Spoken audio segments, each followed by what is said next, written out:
सोचिए, अगर एक आम सा पल हो, एक घड़ी दीवार पर टिक टिक कर रही है, एक कार ट्रैफिक लाइट पर रुकी है, एक केतली सीटी बजाना शुरू करती है। अब सोचिए कि उसी पल धरती पर हर एक इंसान बस गायब हो जाता है, किसी धमाके के साथ नहीं, बल्कि एक गहरी और अचानक चुप्पी के साथ।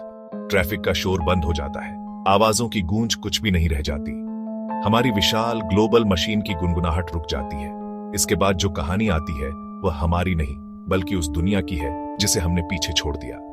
धरती धीरे धीरे अटल रूप से उसे वापस पाने की प्रक्रिया शुरू करती है। एक ऐसा बदलाव जो हमारे जाते ही शुरू हो जाता है। पहले कुछ घंटे एक अजीब सन्नाटे से भरे होंगे, जिसमें ऑटो पायलट पर चल रही दुनिया की आवाजें होंगी।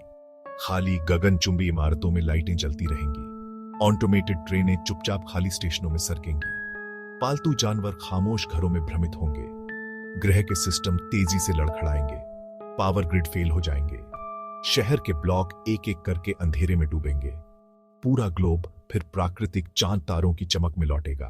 हमारे गायब होने के बाद के दिनों और हफ्तों में हमारे शहर धीरे धीरे खूबसूरती से खराब होना शुरू हो जाएंगे। सबसे पहला और सबसे तुरंत बदलाव पानी से प्रेरित होगा। बिना पंपिंग स्टेशनों के काम किए भूमिगत सुरंगें और सबवे सिस्टम तेजी से भर जाएंगे, जो अंधेरी भूमिगत नदियों में बदल जाएंगे। सतह पर नालियां पत्तियों और मलबे से भर जाएंगी और हमारी सड़कों के माध्यम से नए रास्ते बना लेगा। गड्ढे पानी से भर जाएंगे, कंक्रीट पर पहला असर दिखेगा। बगीचे खरपतवार से भरेंगे, जो अब हमारे प्रयासों से नियंत्रित नहीं है। पहले साल के भीतर हर सतह पर एक हरा मखमली आवरण दिखाई देगा। लाइकेन डेंडेलियन मजबूत घास इमारतों की छतों पर उगेंगे। शुरुआती वर्षों में जड़ पकड़ने वाले छोटे पौधे युवा पेड़ों में बदल गए होंगे। उनकी कैनोपीज नीचे की सड़कों को छाया देना शुरू कर देंगी। आईवी गगनचुंबी इमारतों की दीवारों को ढक लेगी। आपको सड़कों का एक ग्रिड नहीं, बल्कि एक घना युवा जंगल दिखाई देगा।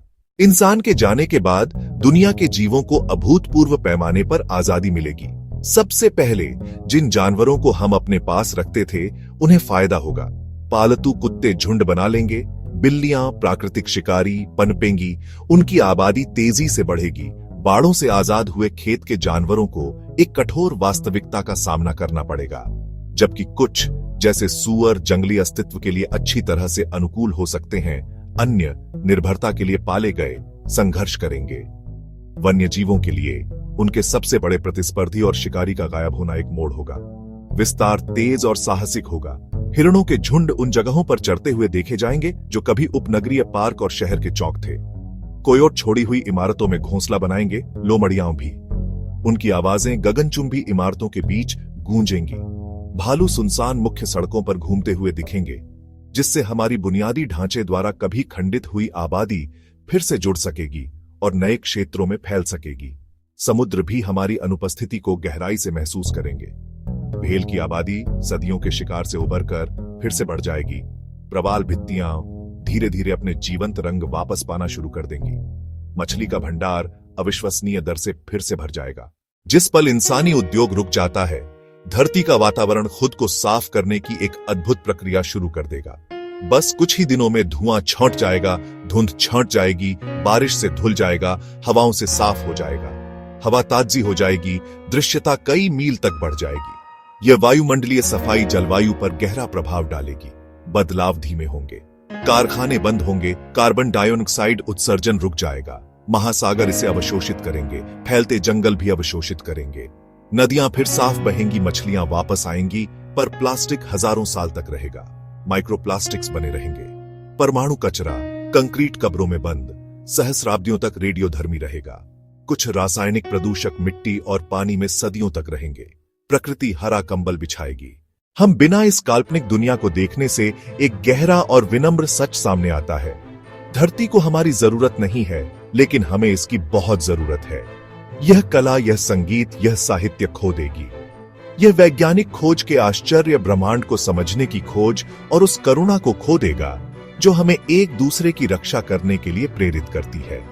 हमारे शहरों के खंडहर हमारी सरलता, हमारी महत्वाकांक्षा और हमारी रचना की क्षमता के मूक स्मारक के रूप में खड़े होंगे।